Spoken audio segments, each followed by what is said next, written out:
Assalamualaikum warahmatullahi wabarakatuh. Selamat siang Bapak Ibu dosen yang saya hormati dan juga teman-teman yang saya banggakan.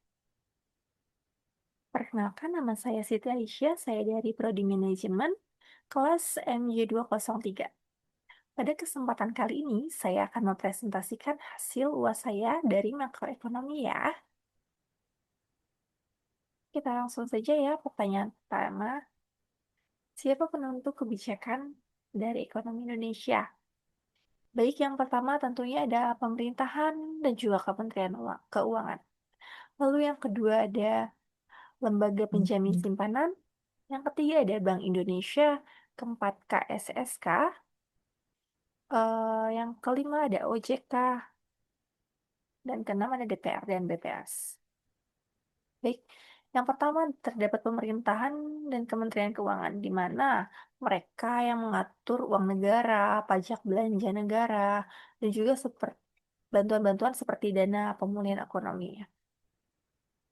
Lalu yang kedua, ada LPS atau Lembaga Penjamin Simpanan, di mana yang menjamin uang tabungan kita di bank tetap aman kalau terjadi apa-apa. Yang ketiga, ada Bank Indonesia, di mana Bank Indonesia ini yang jaga nilai rupiah dan juga harga barang lewat pengaturan suku bunga. Yang keempat, ada KSSK atau Forum Tempat Kemenq, BI, OJK, dan juga LPS saling ngobrol dan sharing semua kebijakan ya.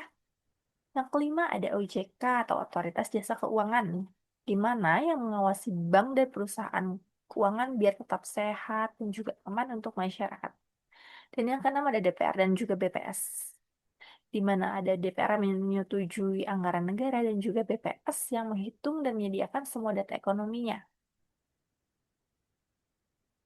Untuk selanjutnya, kita akan membahas dampak penguatan dan juga pelemahan nilai kurs berdasarkan IHK ya. Oke, yang pertama, terdapat dampak penguatan nilai kurs. Contohnya dari penurunan biaya impor, jika penguatan nilai kurs terhadap inflasi IHK kita naik, atau menguat penurunan biaya impor atau harga barang, modal, bahan baku, produksi konsumen, atau produksi konsumsi impor menjadi lebih murah di pasar domestik. Lalu yang kedua ada redaman laju inflasi, di mana tekanan biaya produksi berkurang, membantu Bank Indonesia menjaga stabilitas harga dalam kerangka IHK. Yang ketiga ada penurunan daya saing ekspor. Harga produk buatan dalam negeri menjadi lebih mahal tentunya bagi pembeli asing yang berpotensi mengurangi volume penjualan ke luar negeri. Selanjutnya terdapat dampak dari pelemahan apabila nilai kurs terhadap inflasi IHK ya, di mana terdapat lonjakan harga impor. Barang konsumsi dan bahan baku dari luar tentunya langsung menjadi lebih mahal dalam mendominasi rupiah. Lalu ada kenaikan biaya produksi, di mana produsen lokal yang bergantung pada mesin suku cadang atau bahan mentah impor yang harus menaikkan harga jual produknya. Lalu yang ketiga ada tekanan inflasi IHK, di mana kenaikan biaya ini merembet ke harga-harga kebutuhan pokok kita. Kebutuhan pokok, energi, komponen IHK lainnya sehingga mengurus daya beli masyarakat. Selanjutnya, bagaimana kondisi ekonomi kita di tengah pandemi? Baik, saya akan menjelaskan yang pertama. Ekonomi perlahan membaik.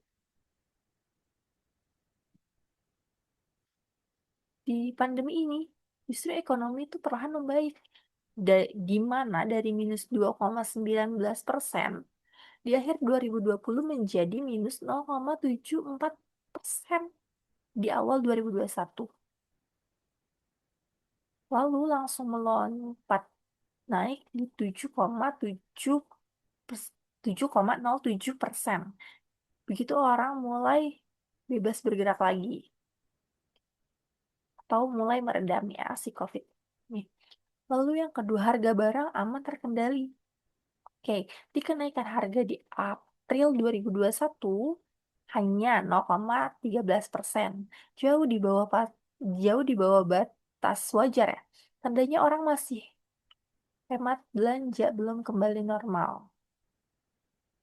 Lalu yang ketiga, rupiah nggak goyah.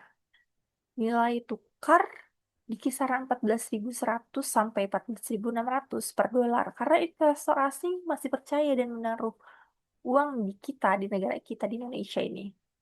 Lalu yang keempat, ada bantuan pemerintah terus berjalan, di mana program pemulihan ekonomi nasional tetap berlanjut. Dan BI sengaja menahan suku bunga tetap rendah, biar orang lebih mudah pinjam uang. Oke, next. Perdagangan dengan luar negeri ini cukup bagus ya. Ekspor dan investasi asing yang masuk ikut membantu menjaga ekonomi tetap stabil walau dunia sedang tidak menentu.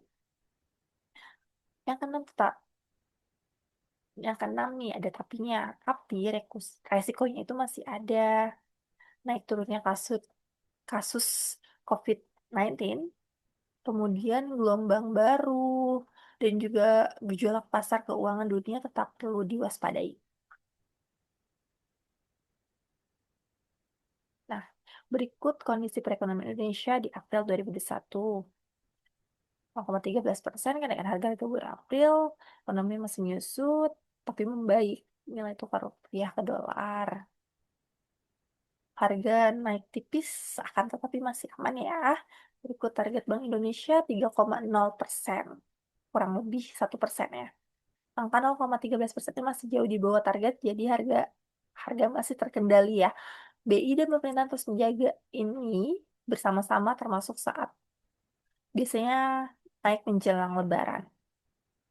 Berikut ada harga barang sehari-hari naik 0,14%, harga bahan makanan melambat 0,15%, dan juga harga BBM yang diatur pemerintah naik 0,11%.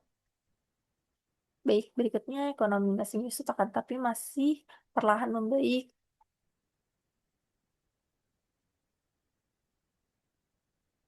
Hey, kalau rupiah dan harga stabil, kenapa ekonomi ekonomi masih minus? Berikut sisi baik dan juga sisi kurang baiknya ya. Oke, sisi baiknya stabilitas ini membantu. Rupiah nggak jatuh, harga barang tetap terjangkau, uang asing tetap masuk harga yang stabil. Tapi kenapa ekonomi masih menyusut? Oke, kita kulik satu-satu. Yang pertama, harga yang naik pelan-pelan ini justru menandakan orang belum banyak belanja. Lalu rupiah yang stabil itu penting, tapi bukan penggerak utama pertumbuhan. Dan yang ketiga, ada juga resiko dari luar negeri, di mana misal kalau bunga obligasi Amerika naik, tiba-tiba rupiah bisa ikut tertekan lagi. Kalau nggak diantisipasi. Oke, inti dari si eh, sebelumnya ini adalah pemulihan sedikit demi sedikit, tapi fondasi kita ini kuat, di mana harga barang di April 2021 masih naik tipis senilai 0,13%, kan tetapi bagus buat stabilan, tapi juga tanda orang belum siap belanja seperti biasa ya. Lalu rupiah adem di kisaran 14.100 sampai 14.600 per dolarnya. Karena investor asing ini masih percaya dan menaruh uangnya di sini. Selanjutnya, ekonomi awal 2021 masih minus 0,74%.